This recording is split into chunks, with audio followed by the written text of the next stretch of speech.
and as a little 5-year-old, that was really intriguing to me. Yep. And yeah, just fell in love with the game straight away. Obviously, heard a lot of dad being a little bit upset because Freo weren't too great when I was about 4 or 5. That was like 2002, 2003. So Early probably when days they for were on the bottom of the ladder. yeah. But I still fell in love with it and still loved the Dockers either way. And yeah, so I started playing Auskick when I was 6 years old. After initially, when I was 5, I was told I had to wait a year longer, and mum and dad tell me that I was super upset that I wasn't allowed to play when I was 5, because that's when all my friends from school were playing. But Yep. unfortunately, had to wait a year, and I'm sure as many females in sport and S&C probably realise it's not always the most fair or rhyme or reason to anything. It's just purely because you're a girl. Yeah. Which I suppose that was my first taste of that, which I didn't understand at the time. But looking back now, I'm like, yeah, probably there was no justification for that other than the fact that I was a girl. But anyway, still got to Yeah. play, still played when I was 6, and then played Auskick right the way through to whenever Auskick finishes. Then played juniors all the way through with the boys till under 13s or year 7s, whatever it is. So I played the first full year where you have finals and whatnot. And Awesome. was really lucky that all the teams I was involved, the teams at least I was in, were really respectful of having a girl. I suppose like the first training session was always a bit weird, like, oh, we have a girl in our team. But I suppose that's why I'm quite a driven and motivated individual, because I'm like, nah, well, I'm going to prove myself to all these boys that doubt me. And then, yeah, that was pretty good.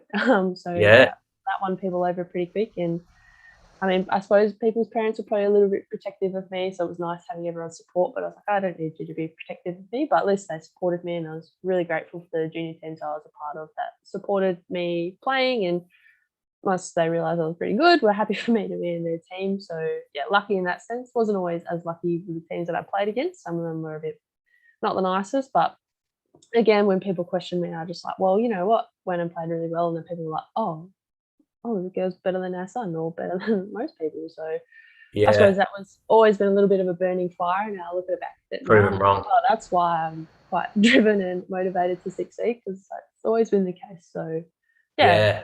I love that mindset. That's something we'll spend a bit of time on with the both from a strength and conditioning point of view, Mm, because it is a competitive industry and you sort of need to be quite focused on where you want to go, mm, but particularly as an athlete, and you've played at the highest level, so no doubt that would have been one of your strong suits and to help you play it and go yeah. through that competitiveness.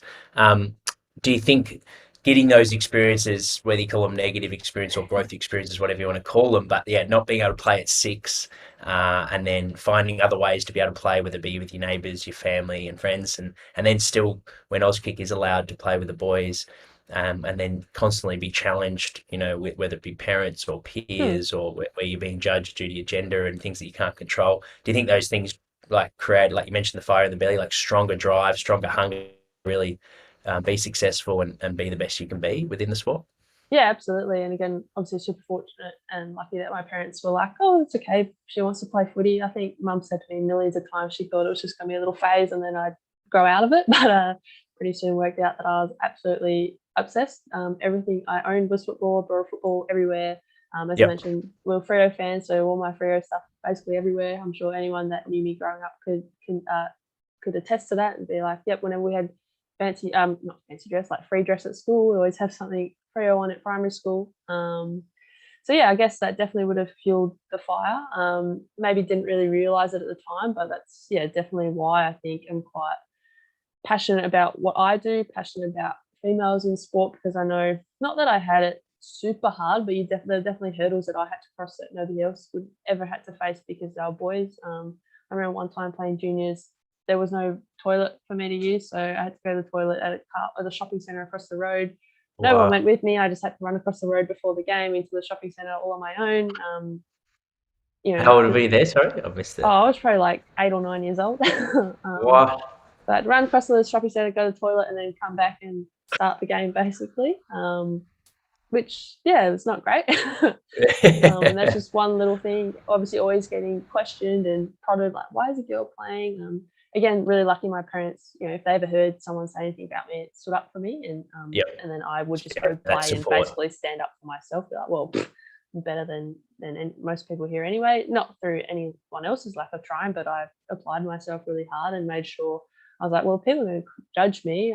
They're going to judge me because I'm really good, not because I'm a girl.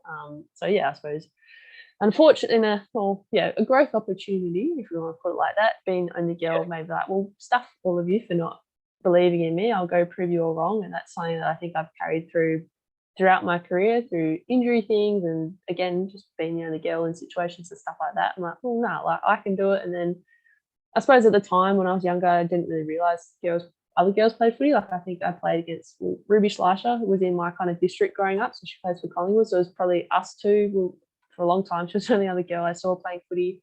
There was a couple of girls in a few years ahead of me, but then when I realized that there was this women's football thing when I got to high school in year 7 that other girls played footy, I was like, oh, this is cool.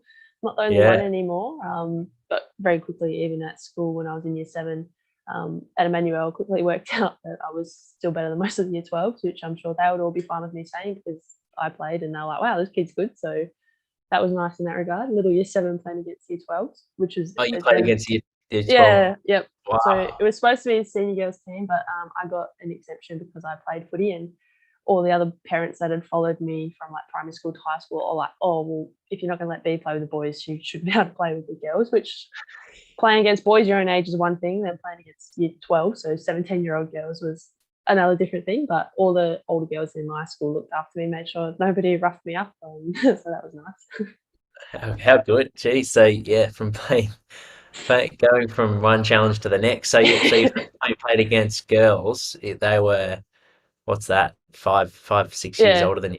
Yeah. And I was pretty 5 little as a years. 13-year-old, like developed pretty quick, but tiny little 13-year-old me was pretty much skin and bone. So, but I was Uh-huh. pretty fast, so I just ran away. Yeah, they couldn't catch you. Nah. And was it that year that you realized like, wow, I can play against adults here, like young adults? Um, like, were you aware that the sport was going to go professional for female women's like um, league? Was there whispers of it, or when did you start to realize, okay, this could be something that I really start to yeah. pursue as, it's still Um, very much a hobby when you go pro, yeah. but more as a professional sort of I probably environment. didn't realize it was a thing. So that was 2010 when I was in year 7 that I did that. I probably didn't realize that there was like then the WAWFL as it was called then until probably when I was year 8. Because that's when I started playing at South Rio and their youth girls, which is basically Colts. So Yep. from there I was like, oh, okay, there is another pathway, and that's when I kind of realized that there was state footy for girls too. So I did that in 2013 when I was in year 10 for our under 16. So that's probably when I really started to realize like, oh, I can make a decent crack of this, because that's when they started playing those exhibition games with the Melbourne Demons and Yep. Bulldogs. So that's probably when I really started to realize like, oh, this would be cool. This could be something that was going to happen. And then 2014, 2015, they mentioned that like the AFLW was going to start, or sorry, 2014, I think they said it was going to start in 2020. And I was like, okay, I'll be that in 22. And then obviously it got brought forward, so that was super exciting. But yeah, I suppose when I first started high school, I didn't know it was going to be a thing. Like lots of people were like, where's he going to go from my junior team? And they're like, oh, there's girls competitions. And I was like, oh, I don't know. And obviously played at school, and then South Rio, because I basically live on the border of South Fremantle and East Fremantle, but closer to South Fremantle. So then went there, played youth girls there, and then, worked out state footy, and it all just kind of steamrolled from there, I suppose. You were playing these involved in these state teams and squads. When did you start getting exposed to like strength and conditioning and nutrition and like the Yep. lifestyle side of things, and starting to, I guess, right, going from footballer to now athlete mode where you're Mm. preparing yourself for performance? I suppose I was always kind of that way inclined. I found a little book that I had from probably when I was about year 8 or 9, so 2011, 12, 13 kind of era, Yeah. that I was like writing down how far and stuff I was running roughly, because obviously Oh, like really? Garmin's and that didn't really exist back then, but I was roughly working out how far I was going. So I suppose I've always been a little bit of sports science nuffy too, Yeah. interested in that sort of stuff. Yep. And I look at it now and I was like, oh my God, I was so overtraining. But, I didn't really know any better. And I thought Yeah. more was better, right? And I would do like all these body weight exercises to get strong. So like push ups, sit ups, all that sort of thing. Probably didn't really like, we had an SNC in our state under 16s, so state schoolgirls, but because we were still so young and SNC was still kind of this new thing and there wasn't really any money for us to do anything, we didn't really do a lot. We just did extra running. Yep. Which at the time I was still doing athletics and running training anyway, so I was already doing more running, and just played a lot of sport and loved it, so it was fine. Yeah. Probably wasn't till when I did state 18s in 2014. So my now boss at the gym that I work at as well, at Luda Sport, Ryan, he was at S&C for that team with Michelle Cowan as a head coach. And so that was the first time we kind of got exposed a little bit more to S&C. Again, we didn't really have a lot of access to equipment or anything, but we just did some basic sort of body weight hold, isometric holds, things like that.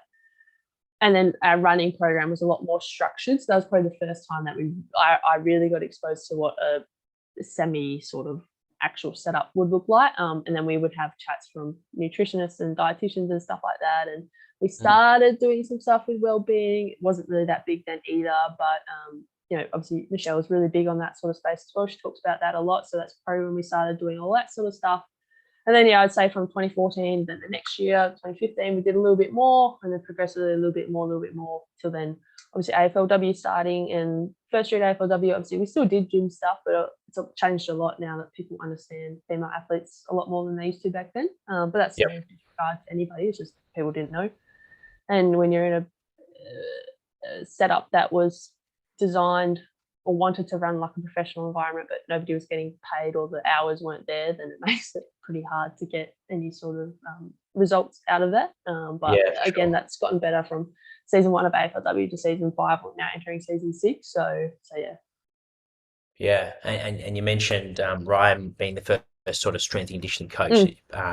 You're with influence with working with, and then the athletic side. So maybe we'll go in the athletic side first from an athlete point of view, and then we'll go into the strength and conditioning. But so the athletics for footballers that are listening that are eager to get better with their football. Do you feel like that was a great environment to be a part of, an athletics program? Yeah, absolutely. And obviously Brian and I stayed in touch for a long time. He was at our first S&C at Freo as well, so in the first season in 2017. So that was really cool to then be like, hey, we've worked together before. And then that year I started training at his gym too. So I think I started getting a gym membership in just after I finished year 12. So in 2016, I think when I started my sports science degree at uni, I was like, oh, like I think I need to get like this body weight stuff or the couple of dumbbells and stuff we had at home. I was like, no, it's not really doing it for me. So started going to the gym. And yeah, from an athletic side, it definitely saw the benefits. If you're stronger, you produce more force, which means you run faster, break out of tackles better. Obviously, I know a lot more now than I did back then, and I've been really lucky to work with some amazing people, which I'm sure we can touch on a bit later.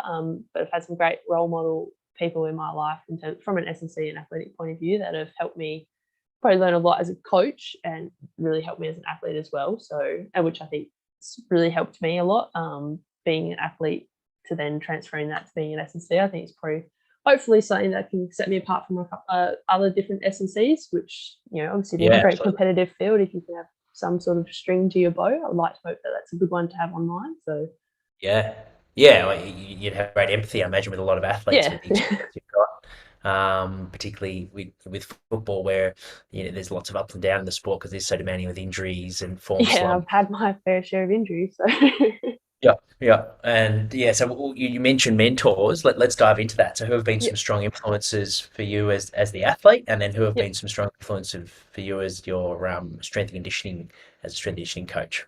Yeah, I suppose being an S&C now, I probably value the people that have helped me in the S&C space a lot, but obviously I've had lots of really good coaches along the way as well. So yeah, Michelle Cowan would be one of those. She's coached me since I was 15, and obviously we're together at Freo and then worked together at West Coast as well. So I don't think probably be where I am today if it wasn't for having met her. Jan Cooper as well, who's a very prominent female person in women's football. She just, if I ever get the opportunity to meet Jan Cooper, she's one of the loveliest and kindest and just good humans that you ever meet, and has been part of my journey again since about 2014. She was the AFL women's officer, I suppose, for the AFL back then, and then she ran all of our kind of high performance academies from our juniors. Then I suppose more kind of recently, obviously Ryan from an SC point of view. Olivia Del Basso, who was at S&C at West Coast in my first year there. Amazing human, taught me a lot from an S&C point of view, helped me a lot with my recovery from ACL. So fully credit I don't think Ryan helped. Like, I got back pretty fit, and then when I started working with Liv, just went to a whole new level. Taught me a lot of exercises, and then obviously she knew that I was doing SSC, so very grateful that she gave up a lot of her time to chat, shop, Sure. so to speak. Yeah. And yeah, someone that I would trust. She wrote me a program I'd trust exactly, like I'd do whatever it said on there because I trusted fully what she would want me to do, and very good at having good, open, honest discussions, and very much cares about her athletes as people as well as not just athletes, which I think is super important. And that's something that I've tried to take from her. If I can be half as good as she is at, looking after the people she's working with first and foremost, and then providing exercises and programming and then coaching that, then I think I'd be in a pretty good space as well.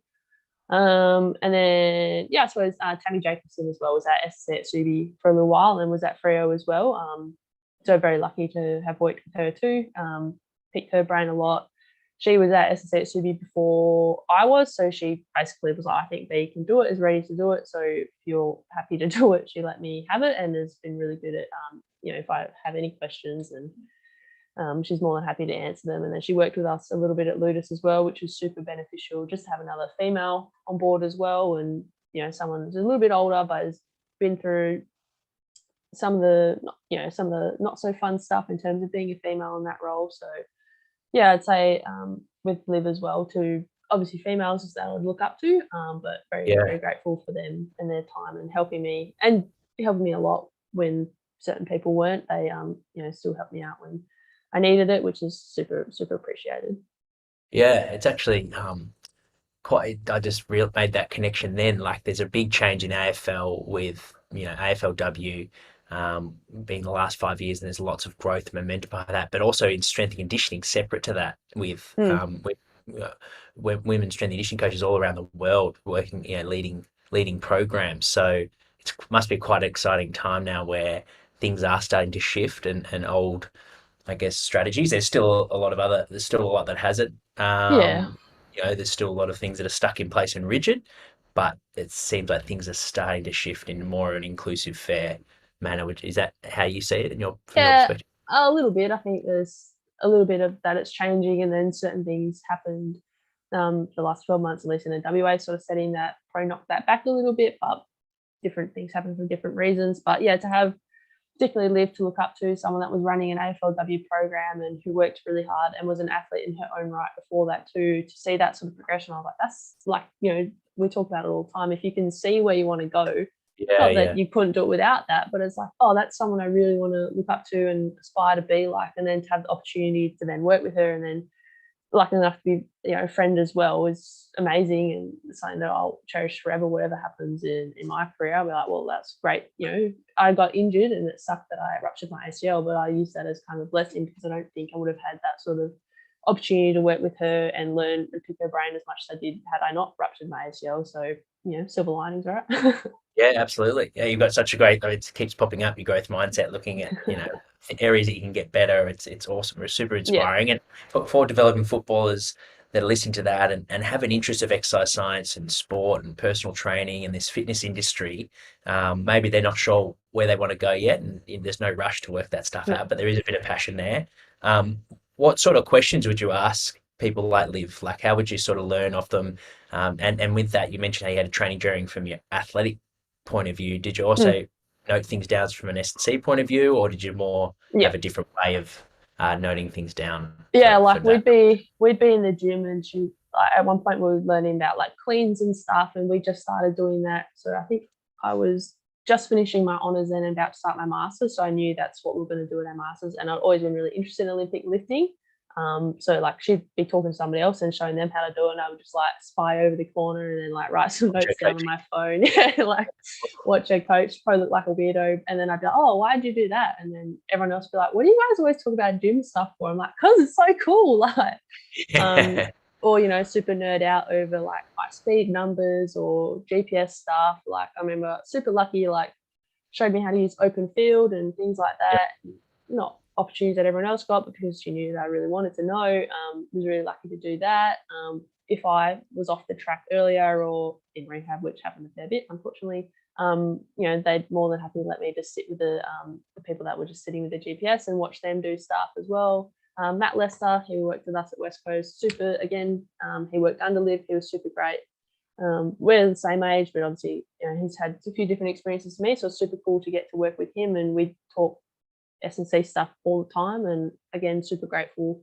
But I suppose, with Liv, I'd just always be like, oh, why are we doing that? Or, what's the reason behind that? And then I would take notes off that. So, okay, that's why I did that. So then I use a lot of the stuff that I picked her brain from in my own programming now. So if anyone's awesome. like, oh, I've seen this program before, I'm like, oh, I wonder where I got that from. Yeah. I mean, isn't imitation's the best form of flattery, isn't it? So, Absolutely. I've been doing that for sure my whole career. Success leaves clues for sure. Exactly. And I learned a lot from a conditioning point of view as well. Like we did, I got super fit somehow, so I'd always, why would I do running like that? And then transfer a lot. Obviously different. I obviously was a really good responder to what she's doing, and maybe it wouldn't work for everybody. And I've also learned that with my Subi girls. There's things that like I would be able to do that I then have to remember, like, hey, everyone's not me, so I have to change that differently, which has been a really good. It was a bit of a challenge last year, but I'm really glad that I got to experience it because I think it set me up better. And the girls were really good at giving me feedback, which was really important for me. And I'd ask them for it, and I'm more than happy to give it, which I think is the most important thing. You got to be able to tell them what to do and be able to receive the feedback back from it. But having obviously being a player, I think they appreciated it because I've done the work, and they all know that I love running and work really hard. So there was never any question like, oh, Bee's making us do this, and she'll never do it when I've done it and worked my bum off for a long time. So I think that definitely helped, like you mentioned before, from that empathy side of things, that they understood and appreciated that what I was giving them was to help them get better. And I fully am aware of what can do that because I've literally done it. So it's powerful. It's definitely. I hope so.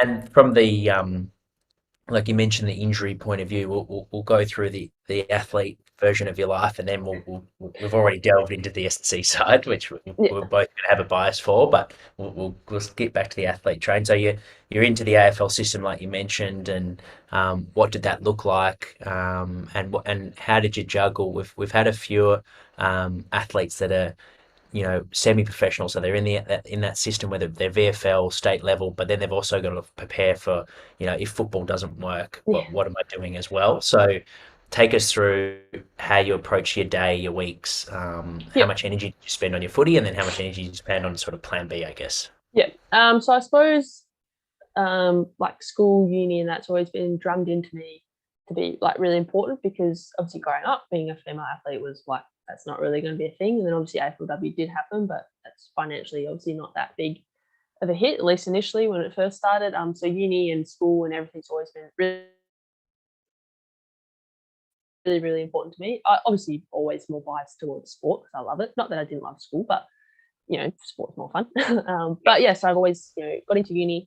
My first year when I was at Freo, so that was 2016, 2017 year, was at uni, and I've been at uni basically the whole time I was in the AFL system. So I always had that going on.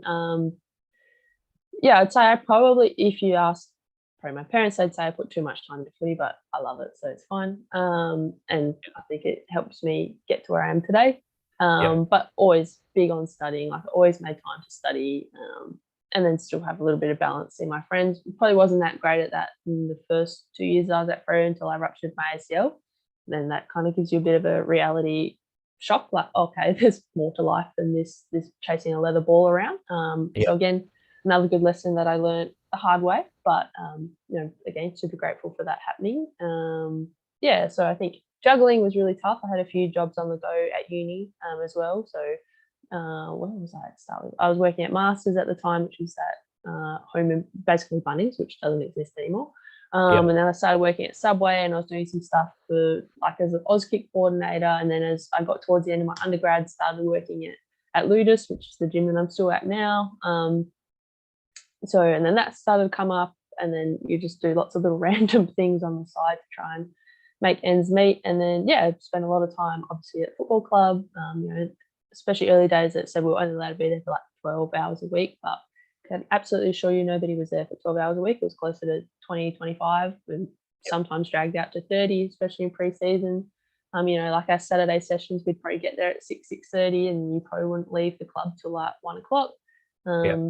It's a bit better. Like last couple of years that I was at West Coast, that was condensed down a little bit, but early days, because I suppose nobody really knew the best way, or we had to get a lot done in a very short period of time, so they would kind of drag out, and meetings would take forever, which everybody I'm sure understands. So, but I think that's just a collective. Everybody gets better at managing their time the more you get exposed to it, and the more you learn along the way. So, but yeah, definitely wasn't the best at balancing, but I got better because of injury and just life Yep. experiences. So Yeah, and that's the joy of life, isn't it? It's never going to be always perfect and feeling good. There's always going no, to be a constant learning curve, and especially when you are wanting to get better and you're mm, hungry to really push yeah. yourself, there's going to be moments of ups and downs. The injury, the ACL, take us through what it's like mentally to go through a year like that. And you mentioned how you reconnected with friends. What did you find a hobby outside of football? Like, how did you sort of go? How has that shaped you to who you are today? Oh, it massively shaped me. So before I ruptured my ACL, I actually broke my finger in a scratch match we playing against Adelaide. So busted my little pinky finger. Who would have known that would take 6-8 weeks to fix? Like, and it was super annoying because I'm right-handed and drive a manual car. Like I couldn't hold on to the steering wheel, and then my left hand obviously would have to be on the gear stick, so I couldn't drive anywhere for a little while. And you don't realize how much you need your little pinky till it's gone. Yeah. So yeah, so I just started, like, it was my first kind of game back, I suppose. So I was playing in it's called the Jam, or it doesn't exist anymore, but it was basically before they moved WAFL W to start at the same time as AFLW. It's something for us to go back to and play. And Yep. we were like, yep, let's go get some game time into you. So I started that first 10 minutes. I think I was playing really, really well. I think I had like 10 touches, maybe not 10, but I had a lot of the ball in that 10 minutes. I was like, oh, happy days, haven't missed a beat. And then just went to, so I was playing as a defender, I think. Balls, the person that was kicking it towards my forward kicked it over their head. So I just went to turn around to go leg it back, and then Off the pivot, see a knee. pivoting. Yeah. Yep. Yeah. And it made the most horrible noise. Like, I mean, it sounded really loud to me. I don't know how loud it was to everyone else, but it just sounded awful. And I knew straight away that that wasn't good. And we'd literally done stuff at uni. Obviously, you do anterior draw tests and that in your kind of ex-physy kind of units at uni. And I was like, oh no. And they're like, can you put any weight on it? And I was like, my whole leg's going to collapse underneath me if I try to do that.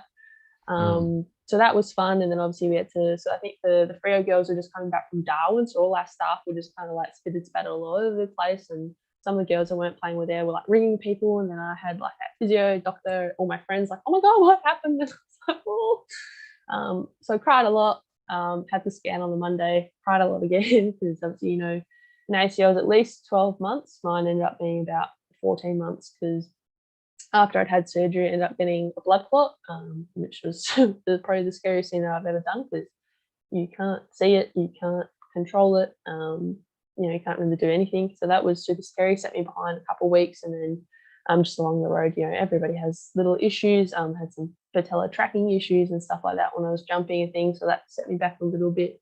But yeah, I suppose, so once I got over the initial being super, super upset and realizing that I wasn't going to be able to play the game that I loved and adored, again, was really lucky. I had some good friends at the club and outside of that who supported me, gave me opportunity to not be at football. So I met a guy that I was with for a couple of years during my knee, and we're not together anymore, but super great that he was able to, he trained with me a lot, he ran with me a lot.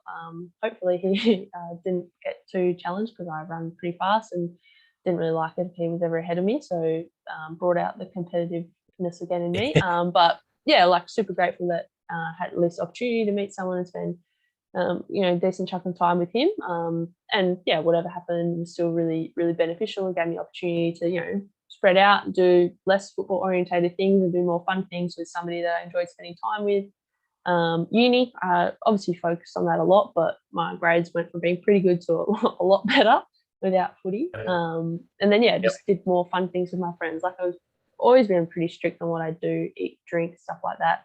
But I suppose when I was in rehab, I was a little, like, still very strict on it. But I was like, oh, well, I can go out for a drink with my friends. Like, it's not the end of the world. Or we can go out for burgers or something, because that life balance is pretty important, which I definitely learned a lot through my knee. I was like, well, if I, and the goal was always, I sat down with my physio Kaylee Payne, who was at Freo at the time, and Ryan, and we both, all three of us sat down and were like, okay, we're going to come back better than we were before, because obviously if we just came back the same, that wasn't good enough because we ruptured my ACL being that good. So made sure we really focused on making sure all our numbers were better or moved better, functioned better as an athlete and as a human. So which I think we achieved that. The season when I then came back was the best year I've ever played, and everyone was like, wow, like looked a lot fitter, moved. Not that I wasn't fit, but like I just was fitter again and moved better. Ran better, used the ball, or not used the ball better, like football wise. It's just everything felt a little bit easier because I had such trust and faith in the people that I'd worked with, knowing that they had my best interests at heart. And yeah, they challenged me, but it was very much a two-way sort of thing. Like they pushed me, then I pushed them back, and it was great because we all knew what we're trying to get, and that was a better athlete and a better outcome for me personally. So yeah, everyone that was involved in my knee, so obviously Kaylee, Ryan, Liv, Eric McKenzie as well at West Coast too. All those guys were like amazing, and can't thank them enough for helping me get through that, because like you mentioned, it is a very mentally challenging. There are lots of times that I was like, do I even want to play anymore? Like, is it really worth it? Obviously, so when I ruptured my ACL and got delisted from Freo, basically because I wasn't going to be ready for the next year, and I was like, oh, that's pretty shit. The team that you. What point of your rehab was that you got delisted? Oh, like probably a month after I had surgery. I kind of knew, like as soon as I ruptured my ACL, I was like, oh well, this is what's going to happen. But obviously, when you get told, it's not great.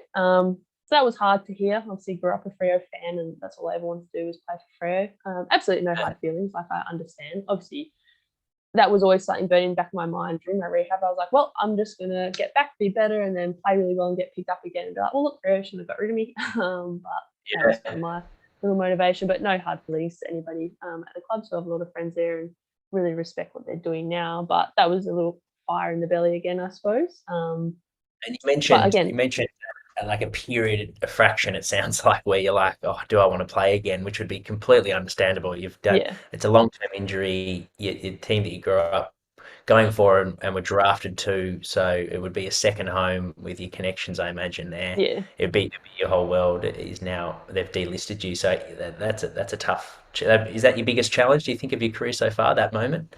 No, because had a few other injuries again since then. But at the time it was. But I think it helped me get better and, like challenged me again to be like, okay, well, I have to get better if I want to keep playing AFLW. And how did you make that shift of like, okay, this is going to make me better? How did you get to that assertive mode of like, this is fire in the belly, I'm going to use this? Was that through? I think I basically had it straight away, to be honest. I like, if people doubt me, I'm like, well, you know what? I'll just go show you that I can do it. That's always just kind of been the way that I am. And if people want to challenge me, I think I'm pretty open to that. And I'd rather people challenge me than I prove them wrong than them not challenge me and then I guess prove them right, so to speak. So I don't know. That's just always kind of been my mindset. Again, very grateful for people that I worked with because they all had the same mindset as well.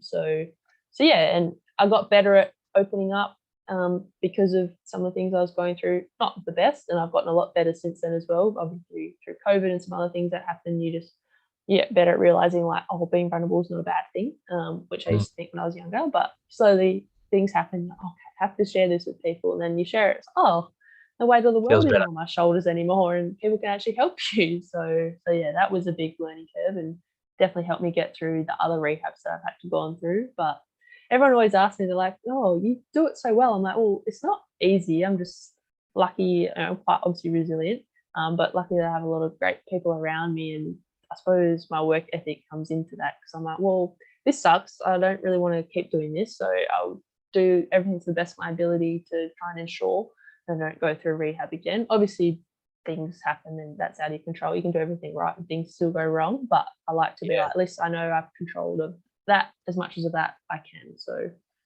with the athletes that I work with, I talk about, you want to try and focus on your future self. If you can do, 80% of, a lot of your actions around that you can control that are preparing you for your future self, which is sort of what you talk about. Okay, how can I get better from this? Where do I want to go? It hurts now, but it's not going to be, it's not going to hurt forever if I focus on the actions and what I can do, which is, it's love hearing that, it's a great approach because it means that you're not so focused on the outcomes, you're more focusing on the process and the love for the Yeah, game, which is and I think come through. process driven is always better because the outcome might not ever come, but that doesn't mean you haven't achieved something, which is something I used to struggle with as well. Like the whole am I successful or whatnot? It's like, well, I don't know. If you look at it from paper, I suppose if you're looking at it from an outcome point of view, maybe not. But it's like, well, process wise, like I've learned a lot, met a lot of people who've still achieved the dream and have played games of AFL. So technically, yes, but Yeah. grown a lot as a person. So it's like it just, I think as a society, we need to change our perception of what successful is because, yeah, that's very much outcome driven. Whereas I think it should be process. And it's obviously nice if then you get the outcome as well. That's just like the cherry on top. But we talk about that a lot at where I work. It's like, hey, we need to get people to change their mindset from if they don't lose that weight or if they don't hit that PB, that doesn't mean they haven't gotten better. Like if they move better, if they functionally lift it better, then they have achieved goals. Or if they're playing their sport better because of the strength training they're doing, yeah, okay, they might not have smashed their PB, but look, you're playing better on the field, then who cares what you get in the gym, really? Like, Yeah, yeah, that's great. If you listen to this and you're inspired, I know I would be if I was a young developing athlete. Bee's part of our team. She's our Perth coach, so looking after for the west side. All you need to do is email us at info@preparelikeapro.com and we can get you in contact with B and do some work. You mentioned you're doing work in the gym. Do you do some coaching on the field as well, B, with football? yeah, love lots of field sessions and stuff too. And obviously, I think that's a good little string to my bow, particularly at Subi. Can help, if I'm like, oh, we need some extra running, and if I can incorporate the ball in some capacity, or if we need to do specific running drills, I'm like, okay, I think this will help from our football context. And then, yeah, transfer that a lot to when I work one on one with my clients as well. Do lots of field sessions, change of direction sort of sessions. Obviously, having been through my ACL, I know how important getting that, adding the tools to your toolbox, so to speak, to ensure that you've at least done as much work as you possibly can, which is something that I stole from Sophia Nimpus. She taught us that one last year in our practice. Like, just give people all the tools that they can, and then you give yourself the best opportunity to not injure. But anything can still happen. Yeah, of course. Oh, it's a chaotic game, isn't it? You can't Yeah, prevent everything, but you can definitely yeah, do your best. do your You best. need a little bit of luck along the way. Yeah. So with that, for bouncing back, and for an athlete that may be listening to the podcast recording, and they've hit a flat spot, whether it be a long-term injury, getting delisted, whatever it is, you're focusing back on the actions and the process. Mm. And what other things did you do to get back into the system at West Coast? Or just asked as many questions as I could, backed in the people that I'd worked with to know that they were going to get me in the best possible shape. Started playing at Subiaco in 2019. So I did my ACL in 2018, and then the year that I was coming back, moved to Subiaco, and that was, again, probably the best thing that I ever did because the people there were amazing. Obviously, I had a lot of girls that were still in the AFL system on their list too. So Hayley Miller, Cara Bowers plays there, but she hasn't gone back there for a little while. But someone that was always super supportive. And just the setup of Subi, I would think, even now, probably a little bit biased, but I think it's the closest thing, at least in WA, to not being an AFL team is the setup that we have at Subiaco, and just the people and the whole sort of family vibe. We're very driven to be a community, and I think that was really important to me as well, to have an external outlet. Yes, we want to win and we're very driven to succeed, but when about sort of off field having fun and shenanigans, I suppose, if you want to put it, we still Yep. did that. So it was Yep. good to find that sort of balance and just be part of a team that everybody wanted to succeed and everybody wanted what was best for everyone else. So I remember when I got picked up by West Coast, like there's some of the girls from Subi were the first people that reached out and got in contact with me, and some of those people there are absolutely amazing to me now, and super grateful for all of their support. So anyone at Subiaco, thank you for everything. Yeah, and you're giving back now as well by Yeah, heading up the strength and conditioning program. yeah, I mean, yeah, they welcomed me with open arms. So anything I can do for anyone at Subiaco, I'll bend over backwards for people there because they invested a lot in me because they knew when I came over they wanted to try and get redrafted, and everybody there was super supportive of helping me achieve that. So yeah, I cannot be more thankful for the people at Subiaco. Yeah. And what about highlights of your career? What are some moments that you look back on and you're super proud of and fond of? Oh well, I mean, I suppose the way that I've been able to handle. So obviously ruptured ACL, tore my hamstring, grade 3 tear through my bicep femoris and into the tendon in 2020. So that was super difficult. That was probably, I'd say that was probably the low light of my kind of career. Just some things, a couple of things got handled and ways that certain things were done. I don't think that was great, and it was super, super challenging because an 8 to 10 week post surgery is what the timeline I was given was, and ended up being closer to 12 months when I was felt normal again. Almost the ACL again, but probably a lot more mentally challenging because I I worked really, really hard and just wasn't really making any progress for a little while there. But again, so I had some really great people behind me. Yippee, our physio at West Coast at the time, when I was there, Rebecca Yip, super, super helpful. And again, another great name if he ever listens to this. She's still my physio now and just was a really good ear, shoulder to lean on, I suppose, and helped me through a lot of little things when I had a couple of difficulties sorting out a few things from a S&C kind of viewpoint, but that's okay. But so to then get through that and again, learn a lot as an S&C, that was super incredible. But I'd say probably my biggest playing highlight would have been playing in the Western Derby last year. So when Freo and West Coast first played at Optus Stadium in front of 40,000 people. It was weird playing in blue and gold. I always imagined if I was ever going to play in a derby, it was going to be in purple and white. But to be part of that, so that was my second game back in the AFL system post ACL as well. So, and that was the first home game. So to have all my family, all my friends, the guy that I was with at the time, everyone from Subiaco, everyone from West Coast, and people from Freo that I was friends with still, all kind of there to the like, yeah, look, I made it back. Like that was super special, and a lot of my work colleagues and stuff all came along, and I think we got smacked, but like to play it off to say in front of that many people and to have everybody that helped me personally there, to watch that, that was so super cool. And obviously it was disappointing to lose, but I've spoken to some of the other girls about it. It's like that opportunity was amazing, like to run out in front of the blow up eagle thing and onto Optus Stadium. We get to use the change rooms and stuff and have that many people at a women's football game was so cool. And yeah, for me personally, like it was kind of like a way for me to say thank you to everybody that had helped me, because I was like, look, we did it. Like we got back to where we wanted to, got back in AFL system, back playing. It's probably the biggest stage in WA sport. So yeah, for me that was really amazing to share that with everybody that was a part of my journey.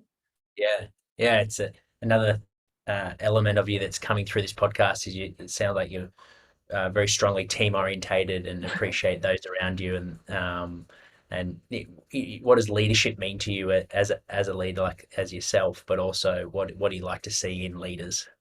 Oh, I suppose, yeah, people that are driven to succeed for those around them. I want to be as successful as possible so that the people around me can be successful. The reason I went to Subiaco, because I wanted to get drafted, because I wanted to help add to that, because we were trying to win a flag, and that was super close. We still haven't unfortunately got there, but we've gotten really, really close we played finals the last 3 years, but my first 2 years at Subi, we were minor premiers both times and probably should have won, but we didn't for a couple of different reasons. But to be part of a team like that and, to have known that I helped contribute to help get us there, it was really, really cool.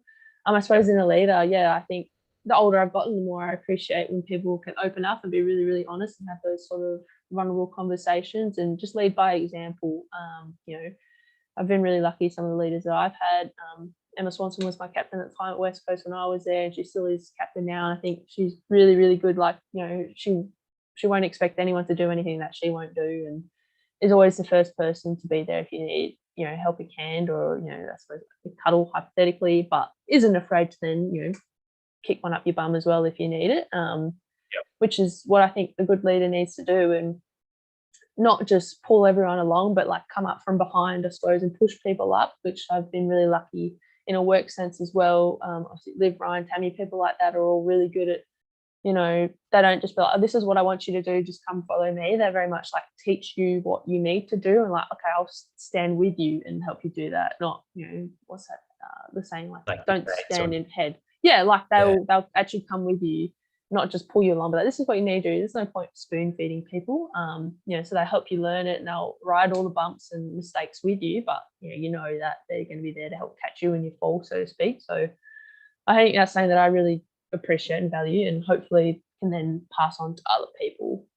Because nobody likes being told what to do or being like, do this, do that, and you'll get better. It's like, well, I don't learn anything that way. So yeah, that's what I think a good leader would do. And I've been really lucky with lots of different people, and I've definitely missed people, but I've had really, really lucky to have lots of leaders that are like that, and that's obviously why I appreciate that, because I think those people are pretty cool. Yep. Yeah. Yeah. And the trust element of within a team, and also with your leaders, like when you go from different teams, how do new teams form that over this time of year, where most footballers be listening in podcast world at all different times, but we're in the off season, pre-season now. You mentioned training starts on Thursday. What are some important pillars for a team to start to gel and connect over a pre-season, do you think? Yeah, well, obviously you have to build that sort of trust, and I suppose looking at it from an athlete point of view, some of those big, the big sessions that you do when you know everybody's trying their guts out, I think, and you can see everyone's exhausted. You're like, yeah, I know that these people are going to have my back on game day, because we're all chipping in 110% here. We're all going back and doing our weights after. We're all going back and doing recovery, whatever that looks like for different people. It's obviously different for everybody, but knowing that people are doing that. So that starts to build that trust. Then you just have conversations with people. You just be human, and talk about human things, and not always football. And I definitely think that helps. I suppose, at Subi, what we're going to try and really focus on from a coaching point of view is making sure everybody understands what we're trying to do as a game plan, because we've tinkered a few little things up, and make sure it's really clear and nice and simple for everybody to understand, and then allow the girls to then educate each other, because I think that really helps. Obviously, your coach does all the coaching, but if you can explain it in a way that all the girls are going to be able to talk about it to each other, then you know that they understand it. I think you probably know that as well. If you can, the best way to teach someone is if then they can teach it back to you, because then you've done a good job. So just being open with everybody and providing a comfortable space that people feel safe in, I suppose, is the biggest thing, particularly for females. Often overthink things, and I'll be the first person to say that I do that, and you just need to feel like you're accepted and safe. So creating that space is the biggest thing I think you can do, but that's the same for any sport, male or female. That's going to be important. But And psychological safety gets thrown around a lot these days, and like you said, trust is so important to have that. In terms of like strength and conditioning coaches, and from the athlete's view, you talked about through the rehab process where you really appreciate the kind coaches that you had, and the practitioners that really cared for you, and that approach where they said, look, you're going to be better by the end of this rehab. We're going to make you physically the best you've ever been. So those areas we've talked about, what success looks like, I guess, from an athlete's perspective, and what a good strategy coach, how much they need to care, and the individualization. As an athlete, what are some things that have been pet peeves with you when an S&C has managed you, or might have to be an S&C physio, whatever it is that you've learned, like, oh, I know this really didn't sit well with me, and I don't want to be that person when I'm on the other side as a coach. Yeah, I experienced a fair bit of that with my hamstring, without throwing anybody under the bus. I suppose getting treated and given the same program that somebody's used with the men's program, even though we're females, and just not understanding that we're different physiologically and adapt differently, and having conversations where I thought things were getting missed and then that being disregarded, basically. That was pretty challenging, and I was like, okay, I'll make sure as a coach that I listen to my athletes, and respect that their opinion, particularly if I know that they do S&C as well. They're not just saying this for the fun of it. And get to know your athlete a little bit. Don't just assume that every one of them is the same. You have to know them a little bit. Obviously, you don't. Some people aren't going to gel with everybody. That's going to happen. But you got to at least know a few things about people. Again, to provide that comfortable and trust. You don't have to like everyone, but you got to be able to respect and trust them. So I think that's the biggest thing. We're ultimately we're service first, aren't we? Like, people first. If you're not servicing them, and like you talked about the care, people, you're not going to feel very motivated to follow the program. No, and as a highly driven person, I'll do whatever the person in charge would tell me. But it's pretty hard when as an educated person you can see that there's flaws in that, and you raise those things and then nothing changes. That was super frustrating and really, really challenged me, and probably upset me a fair bit, because having worked with people that I knew before who would have listened and cared about what I was going through, to then experience basically the flip side of that, it kind of makes you appreciate a little bit more the people that you had. Oh, okay, like I knew they were doing a good job, and then you work with someone that potentially wasn't, and you're like, oh, like, okay, that's why that person was doing such a good job, because they Yeah. cared, because they listened, because just the way, well, I mean, I'm not sure how much you guys talk about it, but anyone can write a program, but it's how you deliver it that is the most important part of our job. And 100%. yeah, so that was a little pet peeve. And then just missing, letting people miss certain things in the gym, or cut out doing things like their Nordics and stuff like that, which we all know is super important, particularly females, because probably haven't had that much hamstring strength ever. So to make sure girls are doing little things like that, doing their wellness, checking in, filling out their RPE and stuff like that is super, super important, I think.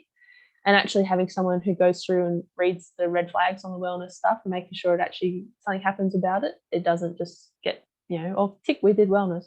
Actually follow up on it and make sure it gets checked, and have the right people in place, and make sure that they're doing their job basically, and not leaving it up to other people. That was super frustrating, but yeah, so at least I'll be like, okay, make sure I don't ever do that. Yeah. Yeah, absolutely. Just because someone's in a position doesn't mean that they're necessarily going to be great at what they do. So Yeah, it's a which great, isn't always that person's fault, but you got to understand. Yeah, I suppose if as long as you understand that as an athlete, and continue to try and help them grow, whether they want to or not, that's the best that we can do. yeah. No, thank you so much for sharing that. And we learn from people's, what works well for people, and Yeah, success leaves clues, like we mentioned, but also we learn from people's experiences where, maybe aren't so great or negative, or how we want to frame them, but it allows people to be aware, maybe going into, and if you listen to this, as an athlete, like you've talked about throughout this whole podcast, you want to challenge people that are helping you, in a respectful way. But if it yeah, doesn't, something doesn't sit well with you in your gut, speak up and yeah, ask a question. And a good practitioner should be able to justify it, and even if they've made a mistake, they'll put their hand up and say, like, I've done it before, and everyone makes mistakes. yeah. But Just to be own able the to make sure, mistake, right? yeah, Yeah, exactly. Just own the mistake, be open and honest. And no, thank you so much for being open and honest and sharing that. So that's okay. you've mentioned a couple of times, it'd be good to dive into it with detail. Female footballers, and there's some different elements of focus Hmm. for it. What are some key pillars when you're working with a young female developing footballer, that people should start taking on, for the female listeners, in their Yep. strength and conditioning? Try and get an understanding of how much they've done before. Yep. Because obviously load monitoring is super important for anybody, but girls particularly will either have overtrained for a long period of time, or undertrained. There's no one that's really kind of done it right, if that makes Yep. sense. And I mean, I know at least why I overtrain, and a lot of the girls that I know that overtrain, it's just because you feel like you have to do more to get better. And it's Yep. a really hard mindset to get out of. But that's the main reason I think most girls do it. So trying to understand where they're coming from and what their kind of mindset is, and just getting to know them as a person. I think the girls definitely, obviously being a female athlete myself and working with them, and just knowing some of the teammates that I've had, girls will appreciate it if you get to know them. And like I mentioned before, build that trust is probably the biggest thing, and making sure you understand that there's differences between men and women. Obviously, you've got your menstrual cycle, you've got emotions different.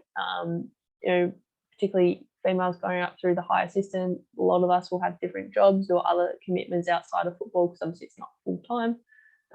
So understanding that, and knowing that you're probably going to have to tinker the program based off a number of different factors, but being okay with that and finding alternatives to things that they can do, I think is the biggest thing for any. Well, I mean, it doesn't even matter who you're working with; that's for anybody. But yeah, just building that. I think building good rapport and connection and relationship is the most important thing for any athlete, but particularly for females, because we need to feel like we can trust people, and trust people that we're working with. And if we can't do that, then it's not going to end well for anybody. Yeah, yeah, yeah. And I mean, the sport is the same, like the demands are the same and everything like Yeah, that. But like you're saying, it's the history. So footballers, there will be footballers that have had the experience like yourself, where you played your whole life. Yeah. Uh, Yeah, and there's girls that are getting plucked from other sports that have never played in their lives. So obviously you have to tinker that up for them too. Yeah. And what about things like, the Q angle at the hip, menstrual cycle, sort of these things that, are different from men to girls, like from men to women. Yeah. How does that factor in, and how do you manage that in part of the load monitoring or wellness monitoring? Is there any difference in the gym with the hip angle with different exercises, or is Um, it that doesn't change things too much the for you? gym per se, I wouldn't have thought changes too much, but I suppose the way you pick exercises and, obviously the way we produce force is probably a little bit different to guys. Not that it's everybody, but females tend to be a little bit more quad dominant. So really trying to focus on that hamstring side of things. And then some girls' running mechanics are quite bad just because, fundamentally learn differently. So really trying to focus in on making sure they get in triple extension, so to speak, doing that sort of Yep. thing. And then just make sure you actually ask questions around their menstrual cycle, because obviously, if you're having your period, you'll be the way you're physically functioning as a human hormonally and just emotionally is going to be quite different too if you're not. So just making sure you understand kind of where they're at. So if you say something to someone and they snap back at you, you quite understand why. Yep. Or that they might be more fatigued at certain phases of the menstrual cycle versus different phases. So just trying to get an understanding of that and make sure you're asking the right questions and having. I mean, we're super lucky at West Coast. We have great wellness staff, but they can't know if that question is not being asked. And those staff particularly were definitely not full time, so they couldn't always be there. So have to make sure as S&C and high performance staff that we're covering for when those people can't be there, or relaying the information to them so they can do their job as the best that they can. So understanding just all those different things. Yeah, could it almost be an advantage when you're in rhythm with your menstrual cycle in your Yeah. football, where you can sort of predict, okay, I know that this is coming, and that's going to be an easy feel good day for me. I'm going to Yeah. recover on that day, and then I'm going to be feeling really good here. I'm going to up my loads and my intensity on that. Is there a bit of a predictive nature that comes Yeah, with a little bit. I mean, some girls, we had a chat about it last year at West Coast, and a lot of us were like, oh, yeah, we didn't even realize, because I suppose you just kind of get used to it. You're like, oh, I didn't realize it affected me that much. But then when you actually start to have the conversation, you're like, oh, okay, that's why I'm really hungry during this period of time. So our dietitian at West Coast was really, really good. And she was really big on making it feel normal that we had this, and then the girls not feeling bad for eating certain things, trying to get rid of that stigma between good and bad food and just having food as a whole. And then there's food that we should eat all the time, and then there's food that we should just not have as much. And it's not bad if you eat it, it's just don't eat it all the time, because it's obviously higher in sugar and things like that, but that doesn't mean you shouldn't have it. It's just more of a sort of a treat, which I think is a really good way to frame it. And then just trying to drift away from some of that body image stuff, which I know I have, and I'm sure lots of female athletes have struggled with, because you're like, oh, I have to look a certain way. So trying to get rid of that sort of stereotype is something that she was really big on, and something that I've carried over from now that I've left the system. But having been someone that was a really big advocate for what she was doing, really bought into, so try and help my clients through that as well. And just know, like, there is no ideal female body type. There's you obviously can tell stereotypically probably when a guy is an athlete or not, but there's no, and that's not saying that there has to be something like that for guys either, but just trying to drift away from, you don't have to look like whatever that person on Instagram look like there's no set, you have to be this size, this much muscle, blah blah blah, like trying to make girls just feel comfortable in their own skin. So Pip Taylor, dietitian, she worked at Brisbane for a period of time, and she was on the podcast weeks ago, and we talked about this, and she put it really nicely where, at the end of the day, as a footballer, you want to measure yourself on your football performance, and everything you're doing should be measured off that, and that's where your energy should be. If you're focusing on your image, it's a distraction. And it's fatiguing mentally that you have to worry about this all. But I mean, it's something that we've all had to worry about, just because the way society is obviously puts a lot of expectations on pressure on women particularly. I'm sure boys feel it too, but that we have to look a certain way, and if we don't, we're not good enough, which at least, like, I know I personally struggle with a little bit, and I'm pretty sure some of the other girls that I've played alongside have probably struggled with that too. So just trying to change that whole stigma so it's not there, so girls can just go, oh, this is me, I play footy, and I play footy well still, so it doesn't really matter if I'm a size 8 or a size 16 or like whatever, like it doesn't matter how, it shouldn't matter how they look. So and it just feeds into the power of that psychological safety we talked about before in a group setting, to feel Yeah. comfortable to open up yourself and be vulnerable. And Yeah. then in that environment, that's where the magic comes within a club, because you start to learn and have these conversations and build Yeah. your awareness. And 100%. that's really good. Yeah. So, I think it all comes down to language as well. The words that you use can make a big impact. And as I mentioned before, we tend to be very big overthinkers, female. So try not to use things that are going to make people go, oh my God, he said that or she said this. So I think just the way that we've got to frame things, which we're all getting better at, I think, to suit everybody and not be so blatant and disregarding of how people will take that message. yeah, it's great message. We'll move into the personal side now, the get to know B side. So we've spent a fair bit of time on the professional side, but this is the light and a bit of fun. So the first one is, which movie or TV series has impacted you the most, and why? Impacted me. I love underdog kind of movies. So Million Dollar Baby is probably one of my favorite movies. I cry all the time, but obviously without ruining it, pretty much I haven't seen it, but female wants to go do boxing, isn't allowed to, and she's like, stuff you, I'm gonna do it anyway. Hilary Swank, she's super cool. She's actually, there's a few movies that I like with her in it, just because she's Yeah, just she commands the screen and does that really well. And Clint Eastwood's in that movie as well, so he's obviously yeah, quite it's a great a movie. sort of polarizing figure, but a very good actor. And just a really incredible movie. And she, everyone doubts her, and everyone's like, she can't do that, and then she does it, and then she succeeds and does really, really well. And yeah, an incredible movie. Which obviously I can draw a lot from, because I kind of understand what she probably would have gone through. Yeah, In that sense.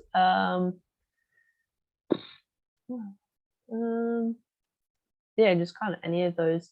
What's another one that I really like? Good Will Hunting as well. Different, nothing to do with sport, but again, someone that was just shot down because they were poor and whatever, and nobody believed in him, and then turns around like he's absolute genius and can do whatever he wants, and then people finally take notice, and he's like, well, this is not me. Now I don't want all this pampered stuff. Like, it's okay. Like, you can live your life without that stuff. I can be smart and not have all this money in the world. And then he just kind of does what makes him happy. So that again is a really good movie for anyone that wants a nice, inspiring, feel good movie. Those two.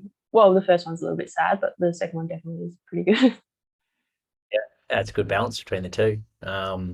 Favorite inspirational quote or life motto? I love my quotes. I think most of my Instagram feeds filled with quotes. Different times of my life they've been a little bit sad or whatnot, but Yeah, favorite. Um, Probably from a sporting context. Hard work beats talent when talent doesn't work hard. I really, really, really, really like that one. And then I suppose one that kind of resonates with me is just a little bit more depressing. It's just like, just because someone carries it well doesn't mean it's not heavy. So I yeah, suppose the way that I look at that is, and lots of people say to me like, oh, but we didn't know. And I was like, okay, well, just because I can handle it doesn't mean it's not hard. And I'm sure there's plenty of people in the same sort of boat. So I suppose what I take from that is just like checking on your yeah. strong friends, or checking on people that you perceive to be something that maybe they are struggling and they just don't really know how to talk about it. So yeah, that's another little bit of a sad one, but I really, really enjoyed that one. And it'd be popular within athletes, I reckon. That one, that's a good one you raised. Mm. In your work life, what makes you angry? What are your pet peeves? Well, this could be a long one. Work. Well, we had this at work the other day. The guys decided to just keep leaving all their dishes in the sink. And me and our ex-phys that works at our gym were cleaning up for a bit, and then we were just stopped, and then suddenly the dishes just kept piling up, and nobody was doing them. And I was like, this is disgusting. So that was a pretty big pet peeve. And just when people leave stuff out at the gym, like I hate when people don't put the weights in the right place, or they just leave them on the floor. Some of the boys at West Coast were atrocious. Like, we'd get in the gym and there'd be like trap bars and plates like in the middle of the floor, nowhere near a rack, and you're like, why is this even here?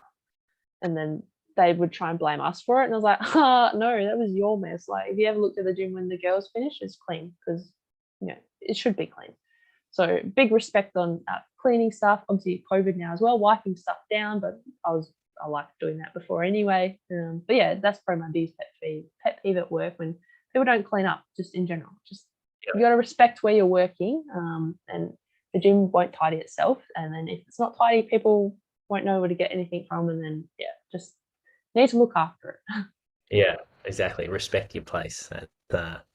And then, what's your favorite? These the last two for a COVID-free world. In Perth, this would be pretty normal anyway. But what's your favorite way to spend your day off? Uh, Walking my dog Sheba. Little, oh well, she's not little. She's a Doberman.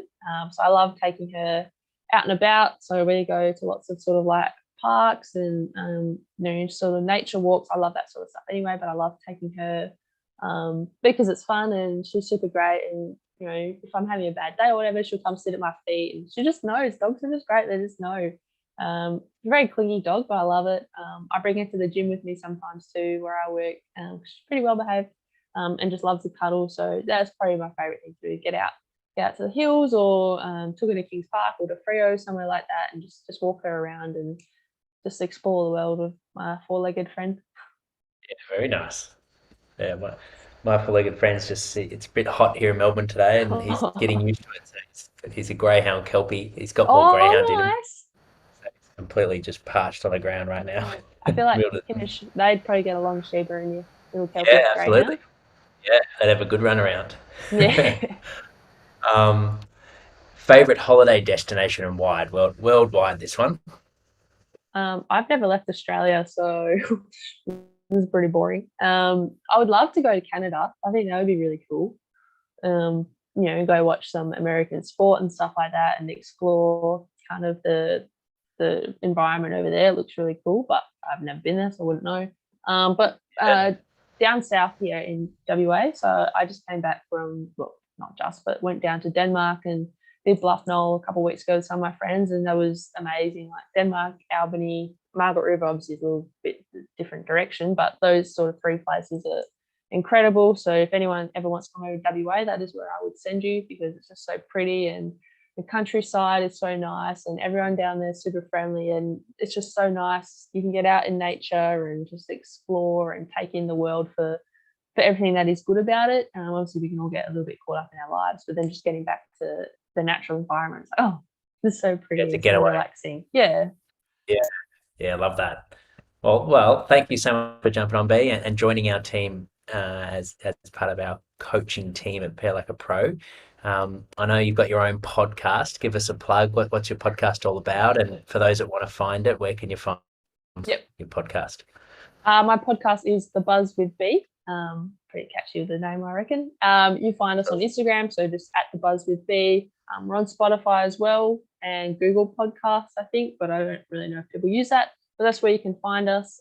So the kind of idea behind it initially was to get like our sort of members at Ludus on there to share some of their stories. And then obviously I have a lot of connections through football and just sport in general. So I've got a lot of my teammates from West Coast, trying to get a few more of the girls from Freo and just different staff members that I've met along the way. So SNCs, dietitians, physios, anybody that I've kind of known and reached out to on there just to share their story. And obviously a little bit biased towards female sport and female athletes, being a female athlete, but I think those people need their stories heard too. Not saying that the boys don't, and looking to try and get a few more of the guys on there as well, just to balance it out a bit more too, because obviously we want equal world for everything. But yeah, just getting people's stories out there so you can learn a bit more about them and let them just explain how passionate and why they're passionate about what they do, and go through some things that maybe people didn't realize about certain people, so they go, oh wow, and connect with them on a different level, and potentially people will learn something from that. So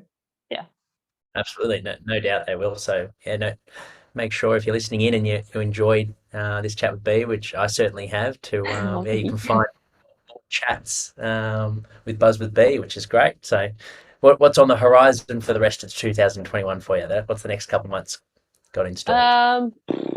Getting back to pre-season at Subiaco, hopefully getting so through. How do you balance that with your training and your head strength?